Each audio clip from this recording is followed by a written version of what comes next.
একটিমাত্র গোয়েন্দা তথ্য আর তার জেরেই কেঁপে উঠল দিল্লি। যুক্তরাষ্ট্রের ভাইস প্রেসিডেন্টের ফোনে মোদী সরকারের মাথায় বাজ পড়ার মতো অবস্থা। যুদ্ধ থামাতে বাধ্য হল ভারত, অন্যথায় কি ঘটতে পারত কল্পনাও ভয়ঙ্কর। ভারত পাকিস্তান সীমান্তে যখন উত্তেজনা চরমে, তখন হোয়াইট হাউসে ঢুকে পড়ে এক ভীতিকর বার্তা। যুক্তরাষ্ট্রের গোয়েন্দা সংস্থা সরাসরি জানায় পরমাণু যুদ্ধের দিকে এগোচ্ছে উপমহাদেশ। এই খবর পেয়ে ভাইস প্রেসিডেন্ট জেডি ভ্যান্স তখনই ফোন করেন ভারতের প্রধানমন্ত্রী নরেন্দ্র মোদীকে।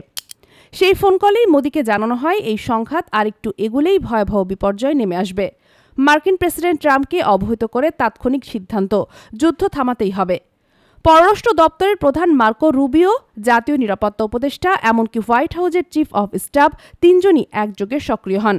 শুক্রবার রাতভর যোগাযোগ হয় ভারত ও পাকিস্তানের শীর্ষ পর্যায়ের কর্মকর্তাদের সঙ্গে। উদ্দেশ্য একটাই, উত্তপ্ত পরিস্থিতিকে নিয়ন্ত্রণে আনা। CNN জানাচ্ছে, যুদ্ধ শুরু হলে শুধু দুই দেশ নয়, পুরো অঞ্চল হুমকির মুখে পড়ত। তাই মোদীর সঙ্গে সরাসরি কথা বলে যুক্তরাষ্ট্র পরামর্শ দেয়, তড়িঘড়ি যুদ্ধবিরতির পথে হাঁটুন, আলোচনা করুন।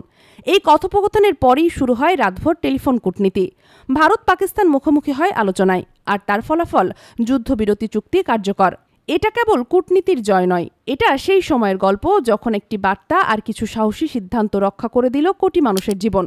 এখন প্রশ্ন একটাই, এই যুদ্ধবিরতি কি টিকবে, নাকি ফের আগুন জ্বলবে উপমহাদেশে? আপনার মতামত জানান কমেন্টে। ভিডিওটি শেয়ার করুন, কারণ এই ঘটনা জানার অধিকার সকলের।